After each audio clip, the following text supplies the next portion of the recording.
che comunque Allora, quello che mi interessa sono è corretti. sapere il ranking, cioè quando toccano questi io ho un punto dove C'è posso solo vedere l'ordine da sistemare. come sono. Hai capito? Chi è primo? No. No, perché non è uscito l'ordine di... Domani siamo a parte. Sto sistemando un minuto, grazie. Devo sistemare la costante.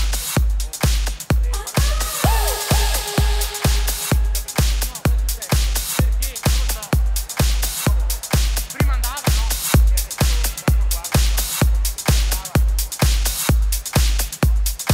A metà gara è Pietro De Luchi in testa, 29,98 il suo passaggio. Per la quarta serie si preparano alla partenza Luca Paulon, Rovigo in 1, Davide Gurrieri 2001 team in 2, Giovanni Frison, 3 piscine in 3, in 4 Alessio Fiorucci, Rovigo in 5, Alessandro Di Marco, Arca Spilimbergo, in 6 Tommaso Toniolo, 3 piscine, in 7 Federico Gnoato, in 8 Federico Simioni per 3 piscine.